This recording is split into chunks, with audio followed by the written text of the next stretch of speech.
Everyone who works on tankers is aware of the hazardous nature of their cargo. This includes crude oil carriers, product carriers, chemical tankers, and gas ships. An important potential hazard on these ships is the task of entering enclosed spaces, and we're going to look at this hazard first. The risks are threefold. First, suffocation due to lack of oxygen. Second, poisoning due to hydrocarbon vapor.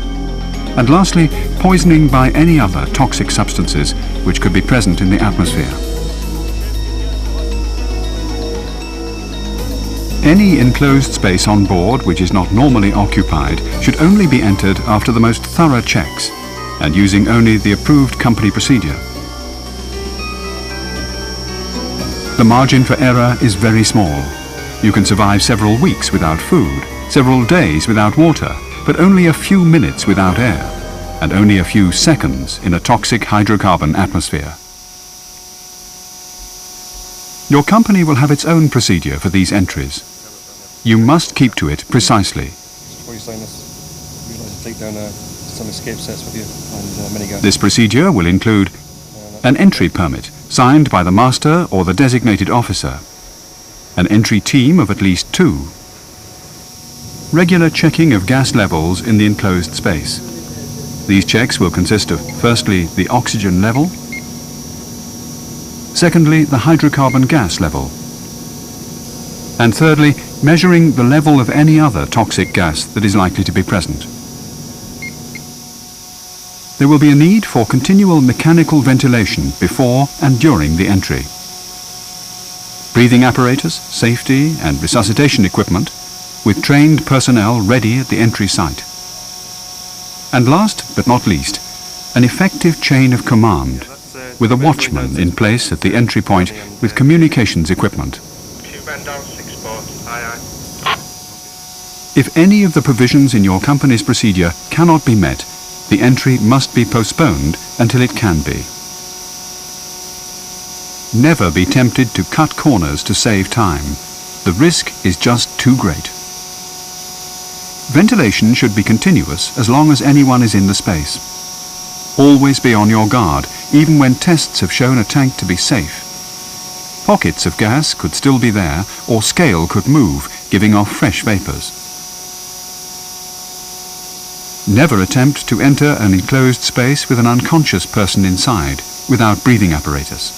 It will only result in a further casualty, another person to be rescued. Never rely on your nose or on your luck. On a product carrier, tank cleaning of several tanks prior to taking a cargo of jet fuel was taking place.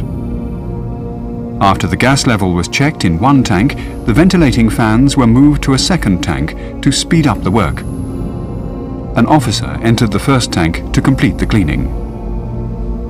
His body was recovered 40 minutes later. Pump rooms contain large concentrations of cargo pipelines and mechanical equipment, so there's always the risk of leakage. You must keep to your company's entry procedure, which should include checking the atmosphere before entry. Back to control. 2 men are going down the pump room, sir. 2 men going down the pump room, thank you.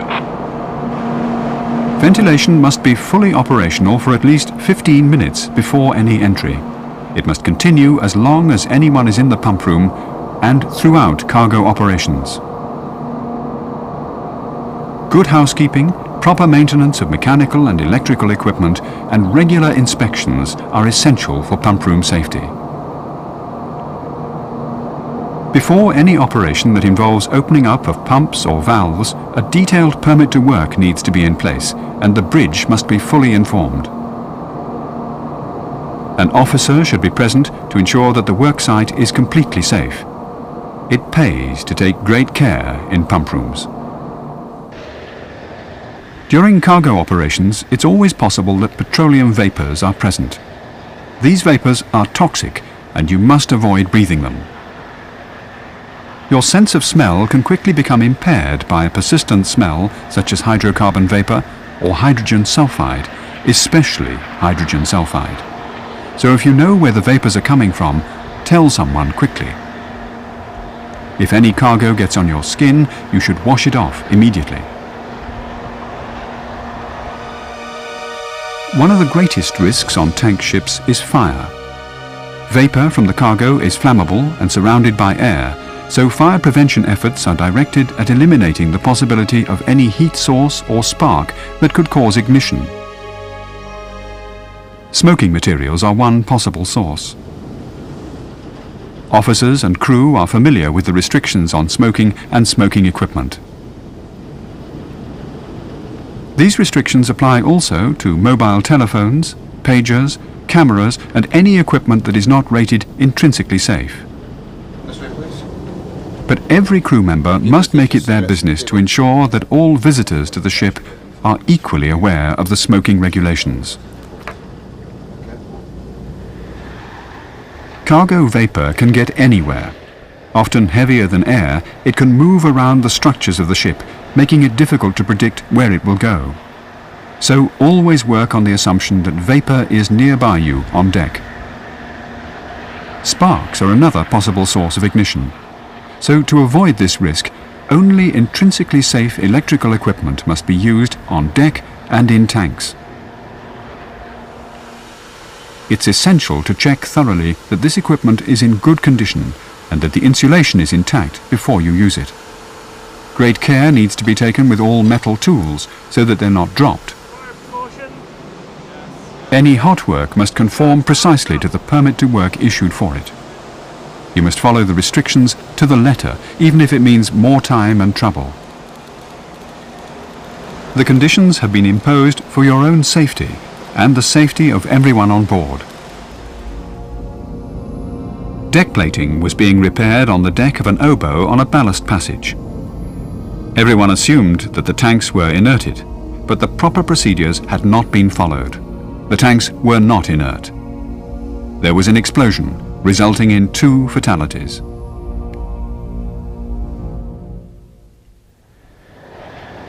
Another potential source of sparks is static electricity.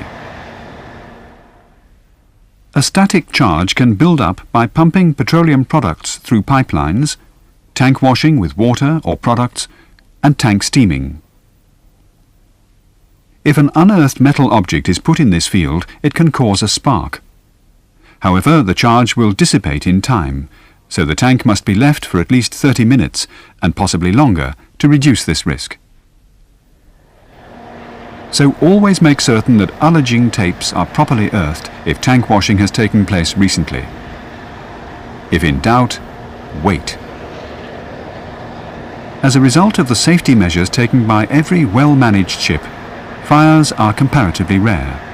The most common type of accidents are slips, falls and cuts. So always take care when you're walking around the deck, especially at night. Your first line of defense against these troublesome personal injuries is your protective clothing. Always wear the right personal protective equipment, boots, hard hats, coverall and gloves at all times, more complete equipment when needed. Check the data sheet to see if the cargo needs particular safety precautions. Keep a constant lookout for any oil spill or leaks. Even a small spill can be a major hazard. As well as polluting, it can lead to fire, breathing problems, and slips and falls. Above all, think carefully about the safety aspects of what you're doing. Never be tempted or persuaded to skimp on safety to save time. Make sure that you know what equipment you need to protect yourself from the toxic effects of the cargo. Remember that fast discharge and loading rates, as well as tidal flow, can change the ship's situation. Moorings, hoses and gangways will all need to be checked. Hello, second. Can I turn on the light? Yeah, you can do the lights, and when you finish the lights, have a quick check round of all the ropes and make sure they're okay, please. Okay. Thanks a lot. Safety is the foundation of all procedures on a tanker. Never be afraid to point out a potential problem to anyone. Always remember your training, and for your own protection as well as that of the ship and your fellow seafarers, take the time to follow the correct procedures in whatever task you're doing.